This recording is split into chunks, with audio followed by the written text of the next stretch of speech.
Hello, fellow do-gooders and friends. I'm your host, Corinna Bellizzi, an activist and cause marketer who's passionate about social impact and sustainability. Today, we have a real treat in store for you as we connect with a thought leader, a mover, and a shaker in the world of social action and sustainability.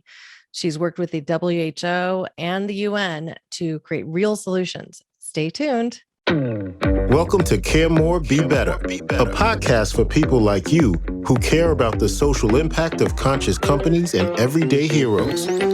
Hear inspiring stories from those who put people and planet before profit and personal gain. You'll learn how you can make a difference, vote with your dollars, and get involved today. Here's your host, Corinna Bellizzi. Today, I'm joined by a lovely human I met in a sustainability room on Clubhouse of all places, Dianne Dain. Now, she is a passionate and really thought-provoking individual who cares about building social and technology innovation ecosystems so that we can create a healthier world. Dianne is a thought leader who was on the WHO innovation team and the founding team that created the United Nations Technology Innovations Lab, also known as UNTIL. She serves as a lead for the United Nations Reboot Accelerator, helping thousands of global youth to create sustainable climate action solutions. Presently, she serves as Quietmark's Chief Innovation Officer. Dianne, it's a sincere gift to have you here with us today. Thank you so much. It's my pleasure to be here. And I really appreciate the opportunity to speak to someone like yourself who has such a broad outreach and perspective on this topic. So thank you. Well, thank you for being here. And as we commence today's conversation, I'd like to know more about you and what made you pursue this line of work. What motivated you to pursue this aspirational work around sustainability? Well, I think it comes from a personal level for me. On a personal level, I was abandoned as a baby and left with the Salvation Army Hospital. And then went into the LA County foster care system, which is our largest system in the country, as far as I know still. And then adopted into a family that cared and gave me an education. And I was able to really have an amazing life because of people that cared enough about things that didn't necessarily impact their life, but cared for people, planet, subjects that to me are the heart of sustainability, which is it's a people-focused initiative. And anything that we're creating, whether it harm or good, it's because we're doing it in force and in multiples. So that's really where my initial passion came from. And then as I was raising my children, I've got a long history now, a little bit of a history of experience with youth and children and raising them. And I began to put the pieces together on how important it is to really embed motivation for sustainability and for compassion deeply within our youth. And really that's where my passion for this subject came from.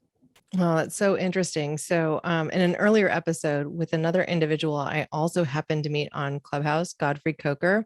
He was an adopted refugee from Sierra Leone. He's also working with youth to create more impact. And he's also connected to different technologies to do so. So it's like a very interesting, almost lateral story. I had no idea that you had been adopted and experienced some of those things too. So it's just kind of an incredible, it just says so much about the power that a parent has to guide their child as they are growing. And if you give them that sense that they can really make a difference themselves too, leading by example, you never know where they'll go and where they'll end up, but it's bound to be something you'd be proud of. And I'm betting they are of you too.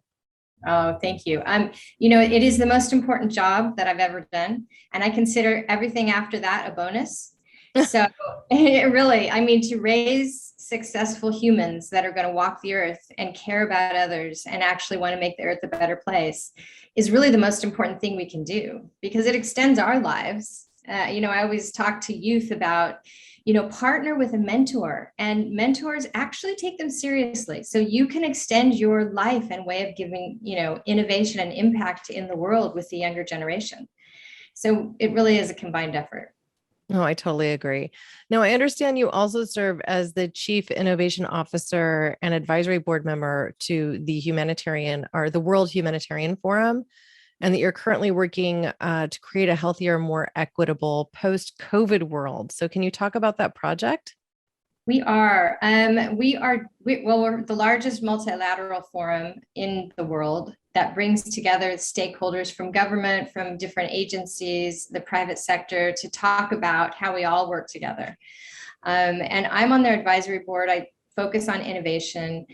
We believe in building back better, building back forward in a more forward progressive way. So, right now we really hold space for everyone to convene and discuss how we can do this. I think we're in the middle of, from my personal perspective, we are sort of in the eye of a hurricane a little bit right now. Mm-hmm.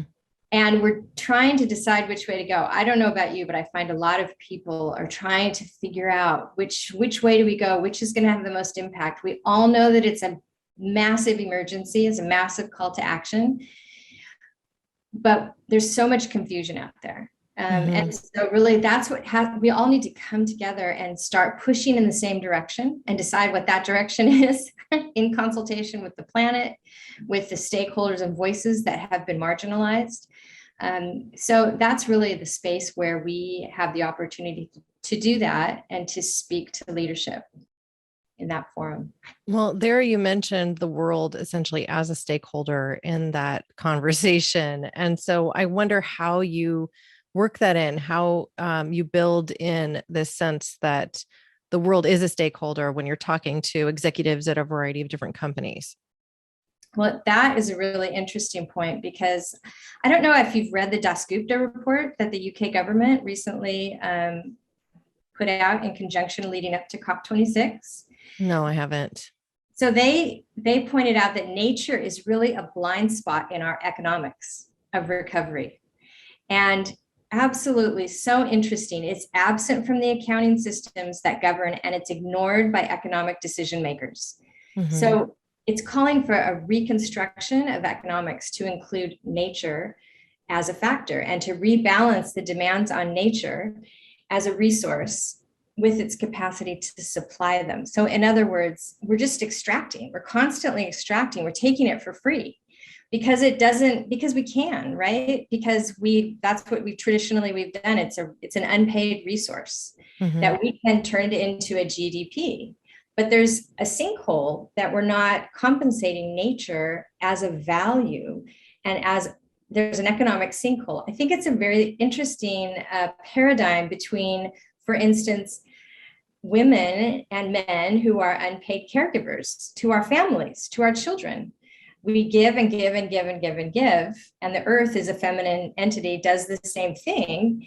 And it's not compensated. It doesn't factor into a GDP. So therefore, there's a bit of a sinkhole there, and we tend to just take it for granted. We tend to neglect it, but it's really a massively important part of what makes our lives sustainable.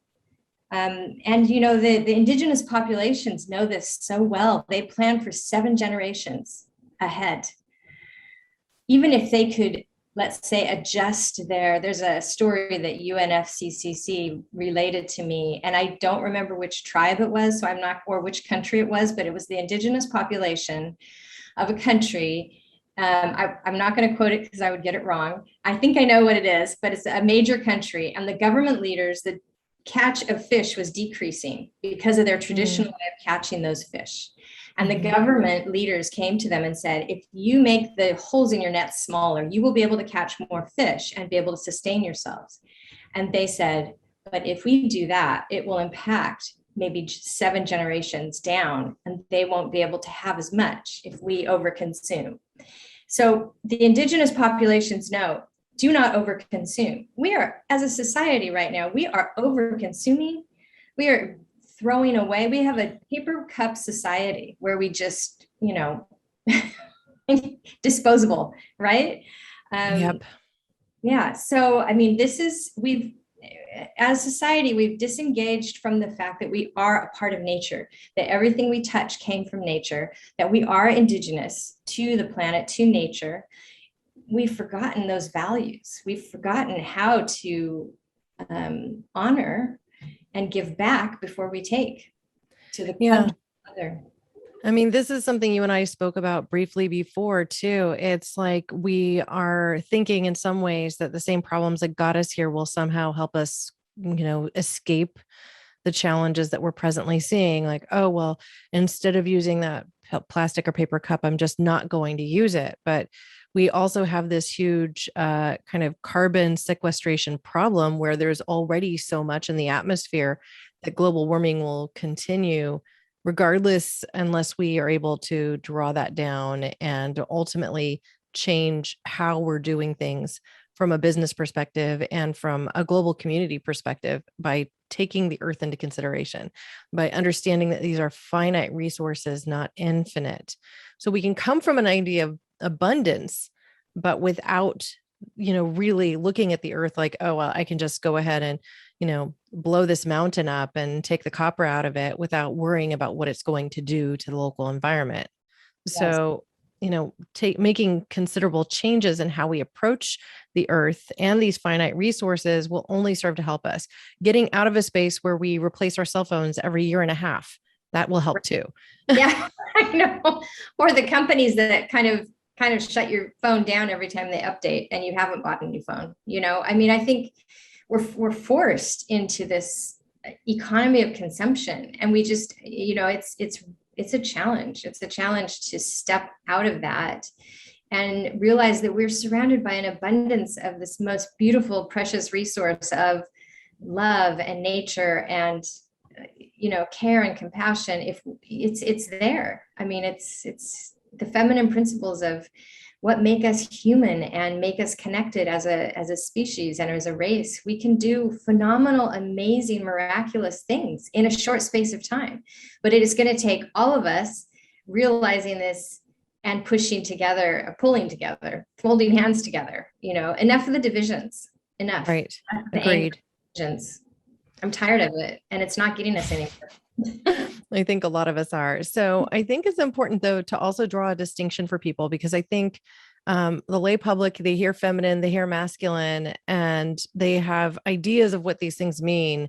And one gets defined as girly and the other gets defined as brutish. And that's not what we're talking about here, right? This is beyond the gender perspective. It's something deeper. So let's talk about the feminine principles or the feminine perspective as it relates to Mother Earth and resource use. It's a Jungian principle. It's a psychology principle that they've studied forever. It's the male principles, they call it, or the male attributes of conquer, extract, compete, and then the feminine principles or I can't remember what you just called it. I don't know, characteristics. Yeah. They're not in men or women, they're genderless, which is a beautiful thing. And they're compassion and connection. So basically the masculine principles are doing, they're very action oriented. Mm-hmm. The feminine principles are being, being quiet, caring, very powerful, but we've just not prioritized them. And those feminine principles are found in men and women. I mean, it's completely what I love about the gender fluidity that we now have. It's not square defined, like that's masculine. The feminine has made it, the feminine principles are fluid. And that's what we've seen the youth demand. They've really come forward and helped us redefine what gender is or what is not, or maybe it's not even definable at all, but it doesn't matter. The point is we've extended the boundaries. We've made things more fluid and more flowing, and to encompass everyone and bring everyone to the table. And we all become a community. That is the feminine principles of compassion and care and lifting and loving. And it is all centered on love, being the presence of love. And it's not a gender, it's a way of being. Well, I love that. I just think it's important to be clear that we're not talking about feminism here. We're Nope. talking about something that is more fundamental to every person. Yes. As my husband will often say to me, it's not a competition. So I tend to go towards some of those more male ideals sometimes, very goal driven, very much like want to climb that mountain and conquer, whatever it is I'm trying to accomplish. But that doesn't make me a man, right? It's just one of the masculine tendencies within humanity. And so we're talking about the more feminine side of that and thinking about resources differently and ultimately building a different future. Now, it will take women in leadership to help champion this. Exactly. So And let's talk about that. Like, where do you see us going? Because it is a challenge, right? Because when they get into leadership, they're very aligned with their masculine because they have to be to get there, right? I mean, right, often. I mean, this is a sweeping generalization. Right, of course. But quite often we have had to set aside our intuition, our softer side, because we have to operate in this masculine world that we have designed, that not generally the feminine has not designed it, but the forces that be through the generations have designed. It's been a man's world. I mean, all the city planning has been designed for men. All the tests that were done on, psychological tests that were done on lab animals were on male animals. I mean, it goes back as far as that. So it's very interesting. But I do believe that there's a strong power in women and in men when and we're seeing this more and more, when they align with the feminine of being, taking a moment, taking a deep breath, focusing on who's in the room, who's missing in the room, what voices are we not including, how can we bring in everyone to the table so that everyone's voices are heard and listened to and incorporated into the solutions that we're building. Many of the people that are suffering through climate change are women, are indigenous populations, are children, youth. They're the ones that are going to know the solutions because they're suffering the problems. And quite often they're brilliant and they have amazing socially contextual solutions that we would have never thought of unless we had suffered and gone through those similar problems. Yet we don't tend to invest in them. We don't invest enough in indigenous populations in the solutions that we can build. We have all the technology in the world to now go to Mars, and yet we can't invest in saving our planet through investing in indigenous populations or women's solutions. I mean, some of these things are things we've known ever since Muhammad Yunus, incorporated microfinance with women and invested in them and pioneered that and won the Nobel Peace Prize for that, because women not only educate themselves, run businesses, pay back loans, but they educate their children and lift their communities and pay it back. So, I mean, this is not new information to us. We can invest in women and have it's a multiplier effect.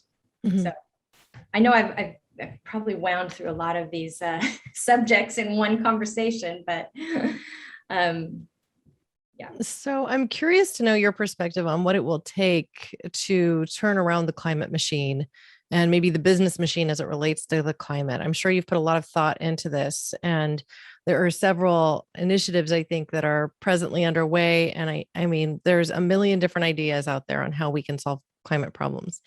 But if we're all running in different directions, are we going to be able to solve that? So, what do you think the most promising solutions are presently? Well, I think it's going to take small groups where we, again, have connected to each other and deeply feel that we are connected to something that's beyond ourselves. So I think quite often we don't have this deep connection, or don't come from a feeling place. We come from a thinking place. Once we realize we have connection with people and we become these communities, whether that's online, whether that's a group that you belong to that you're passionate about, then we join hands with other communities and we push in the same direction, because it's going to take such a massive effort to move the needle. So I think when it comes to behavioral change, that's what I would say, priority number one. We don't need another nonprofit. We don't need another NGO. What we do need is to push in the same direction. When those directions are defined as the best solution, and we can figure this out. when those are defined, then join hands and let's push in the same direction. That's, to me, is the best solution of all. I see way too many, silos and echo chambers, and, there's, a new solution popping up every day, like you just pointed out. So who do you listen to? And then we have a plethora of misinformation, infodemic, went hand in hand with the pandemic, which increased our divisions. Mm-hmm. So it's a real challenge right now, but I have hope in humanity. I have so much hope. We have technology that can, again, get us to the moon, but it can also save ourselves and save the planet. But we do need to, design our way out of this in a different way than we designed our way into it. Right. Well, I think that pairs nicely with a recent episode that my listeners will have likely heard, in which I interview David Johnson, and we talk about his plan for, ultimately working to build a green print where small groups of people can connect and collaborate and push for change with regard to climate. So I encourage people to go back and listen to that episode. Now, one of the things I've been looking at is this concept that soil can support sequestration of CO2 from the atmosphere and possibly even be like a driving force in, regenerating our climate and our environment, reducing temperatures, getting back to more the place we were, possibly even like the 60s or 70s before a lot of this damage was done. So what are your thoughts on that approach, ultimately changing how we farm and how we use our soils? Well, I'm not an expert in this field, but I agree with the science that says that we can do that. I just would want to caution people to not disconnect from personal responsibility, because yes, we do have great solutions out there, but it's also a very personal responsibility to be taking this seriously and to be changing your behavior, because so much of this is behavior change as well. And so I love this idea that we have the science that can actually analyze this, that we can draw down carbon, that we can sequester it. It's amazing. It's one of many solutions that are going to come to us in the future, because that's the direction we're headed, and our science is such that we can get there. Yeah. But and they can work in tandem. Like you can use less plastic cups, and you can plant a tree, and you can drive less, and you can put solar. Exactly. It's an and. We are at the greatest moment for humanity in the history of the world. There's nothing we can't do. Honestly, there is nothing we can't do. We just have to take all of our amazing progress and understand that we are connected to a planet, to a Mother Earth. As much as you love your mother or whoever raised you, or if you are a parent, as much as you love that child, that's how much we need to love our planet. And if we all did, we wouldn't have a climate change issue. With a few technology, like you just pointed out, new technologies, we could change this quickly. But we've lost 70% of our, animals, birds, different species since 1970.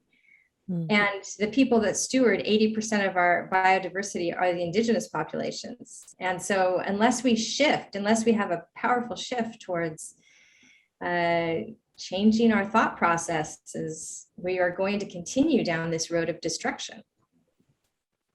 Yeah, I would tend to agree with you. And it doesn't have to feel gigantic. So I'm curious if you could share a few of the things that you do in your daily life to ensure that you live a little greener and leave less of a carbon footprint. Oh gosh. I try to eat very little meat, or as much a vegetarian lifestyle as I can. I'm not going to say that I'm perfect at that, but I don't think you need to let the perfect be the enemy of good, as that old saying goes. I think if one of us, if we did just 50% better, we'd all be so much further ahead. So whether it's eating less meat, that our diets have a huge impact on climate change and global warming.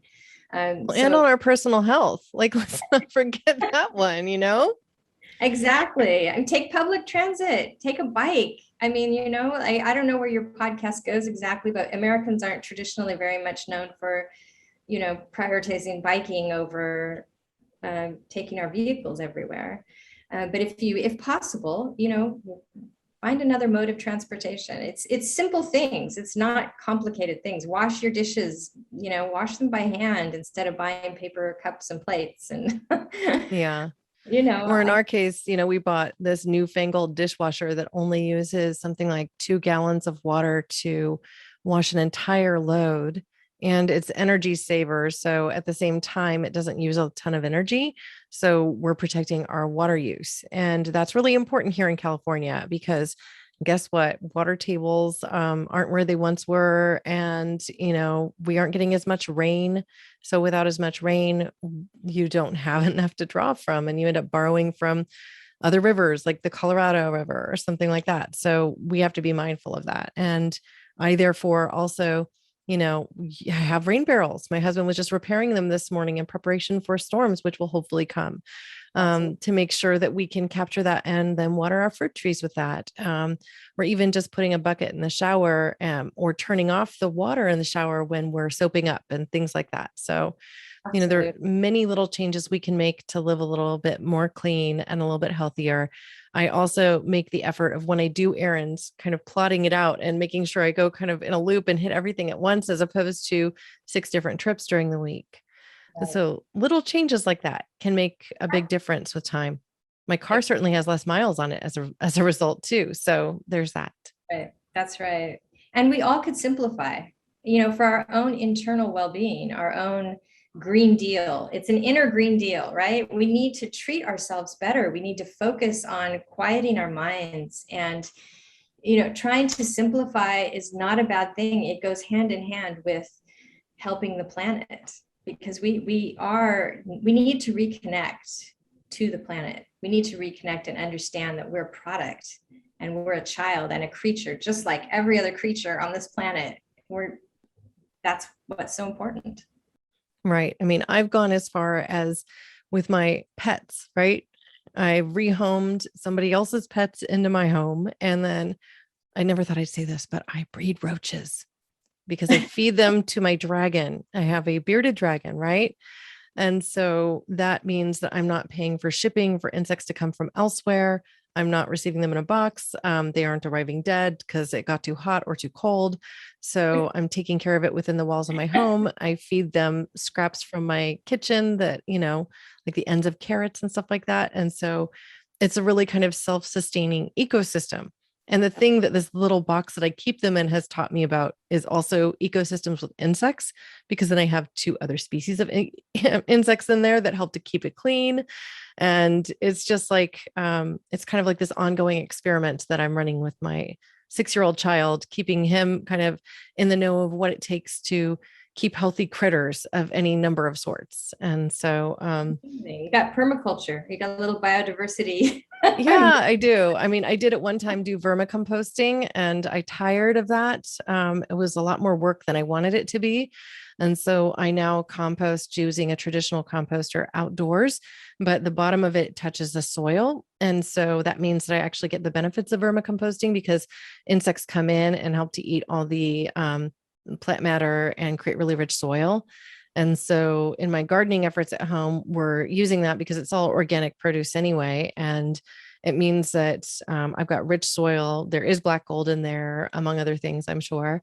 And our fruit trees are really producing nice fruit, which mostly the squirrels eat, if I'm being perfectly honest. And I grow strawberries and different herbs. And, we're really just kind of trying to live a little bit of a self-sustaining lifestyle in that way too.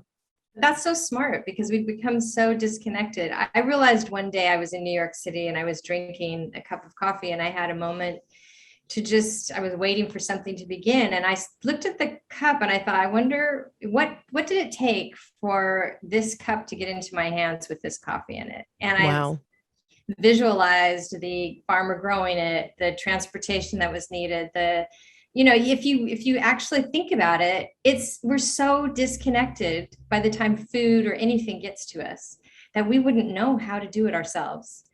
So I think that you're really smart. We all could simplify. We all could learn more about how to produce food on our own, or how to just be more self-sustaining. And the youth, I think some of our youth actually have been really great at like re-emphasizing that. There's a trend in that direction. Right. I think it's beautiful. It's almost like it missed our generation somehow, but they're channeling their grandparents or their great grandparents. And it's a beautiful thing. I live in Santa Cruz County. And so a lot of people have backyard chickens. In fact, yesterday I went to have a girlfriend cut my hair at her salon, and she showed up as a gift to me with a dozen eggs from her backyard.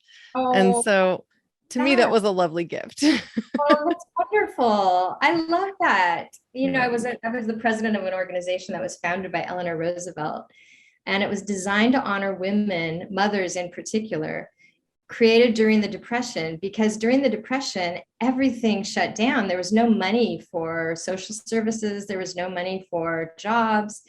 And the women in these communities all across America literally held their families together and whole communities. They became the social services and the social network. So we've been in really bad places before, and we know what the answers are. It's care for each other. Yeah, it really is. I was talking about this in an earlier episode too with Stephanie Safarian. She has a podcast called Sustainable Minimalism and wrote a book by the same topic, right? And she was talking about the fact that you can borrow stuff from your neighbors. Like, does everybody on your street need to have a dehydrator to, keep food for longer? No, but you could borrow it from your neighbor. Does everyone need to have, your pressure cooker? Probably not. So, even just borrowing goods and returning them and making use of them, and then, looking to how you purchase certain items. Does it need to be new? Can you go on a share collective or a Facebook group in your neighborhood and get, some new toys for your kids, which is something I do, especially if it's plastic. I try not to buy plastic, and give something a second life that otherwise might end up in the trash. And I just think living that way, a little bit more community-based, is something that will be healthier for everybody all around the globe as we continue to grow our populace and really our technologies. Absolutely. I mean, disruption has become such a buzzword, but we really disrupting our own habits, like you just said, where we do our own buying habits. I think that's the key, right? We can have a sharing economy. We don't have to have this, that everyone's looking for the higher paying jobs, right? If they bump up their lifestyle, but we can also go the opposite direction and decrease expenses. We don't, to have a higher lifestyle, you also can, do more sharing and decrease the spending that we're doing, save the planet at the same time. So, right. How often do you need to go shopping for clothes and buying something on Amazon? Right. And during the lockdown, I mean, I don't think I bought anything for so long. And I'm sure most people didn't. They didn't buy clothes or shoes all of a sudden, nothing was important besides your own health and making sure your family was okay and your friends and neighbors.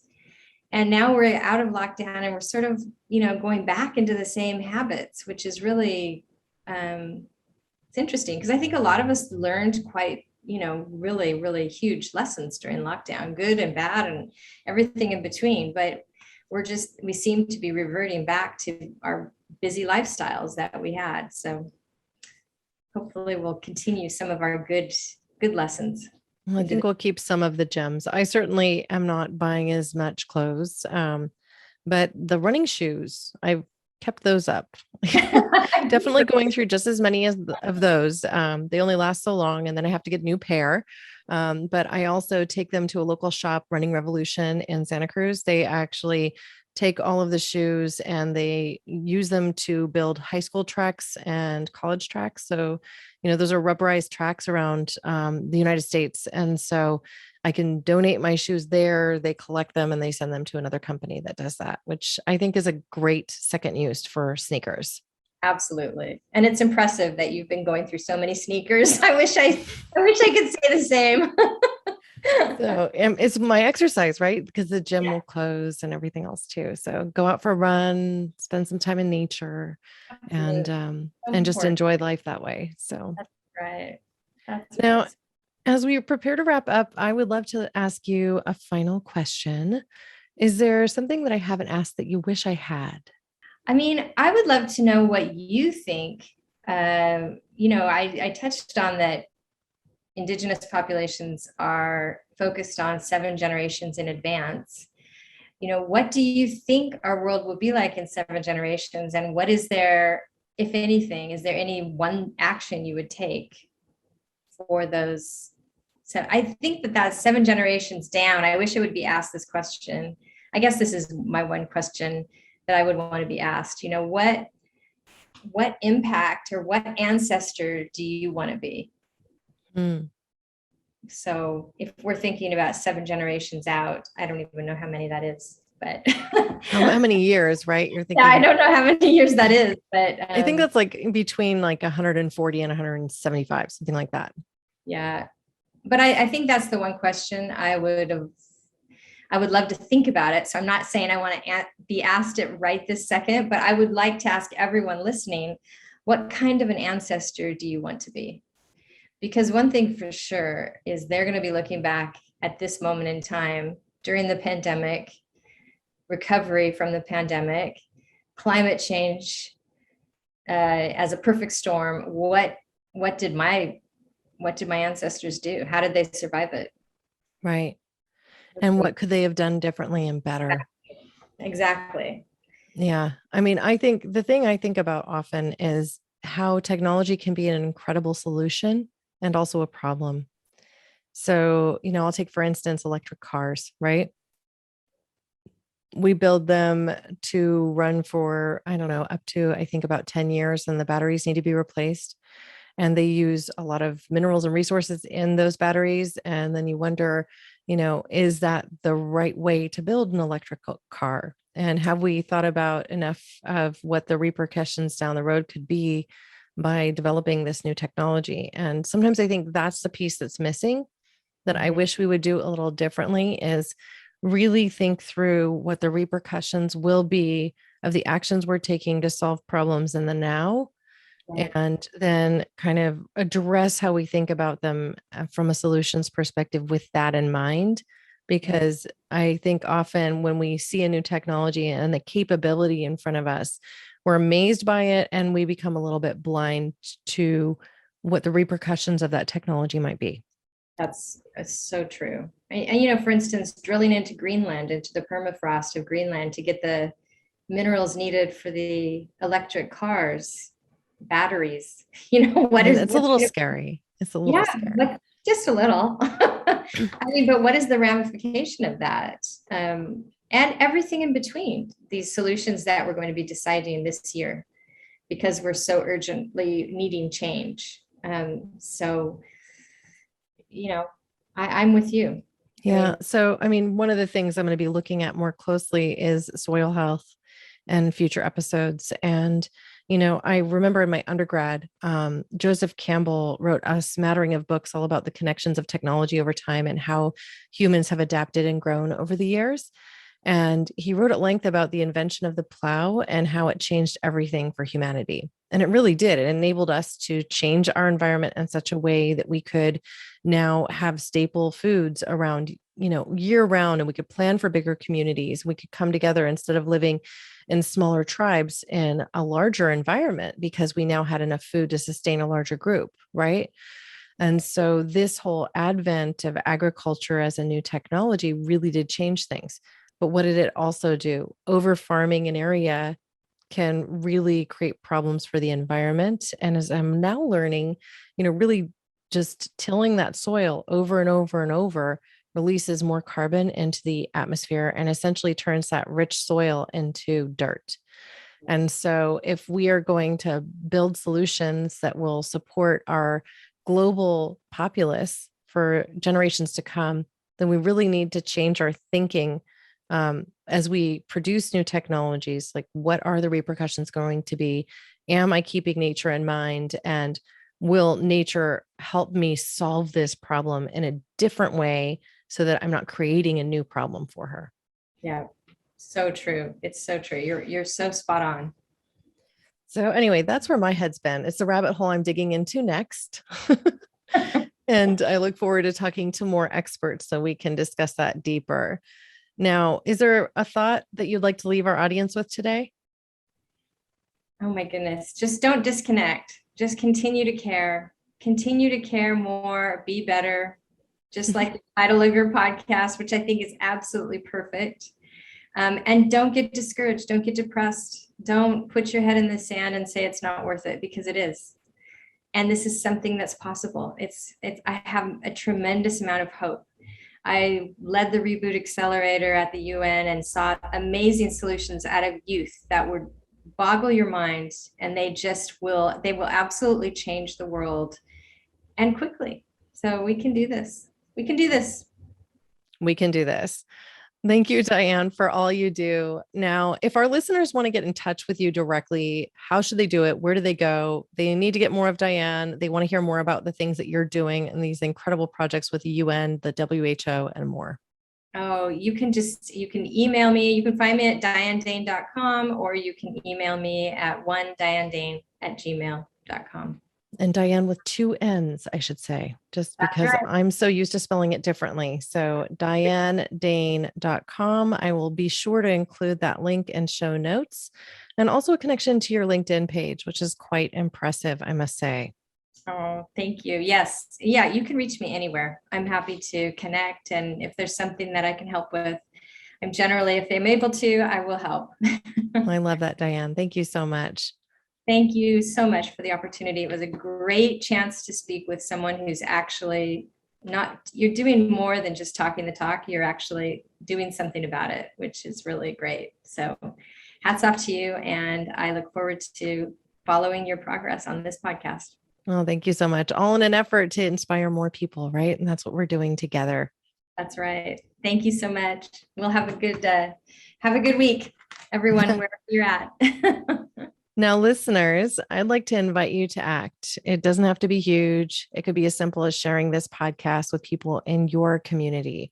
To find suggestions, you can always visit caremorebebetter.com. There we have an action page with companies and causes we encourage you to support.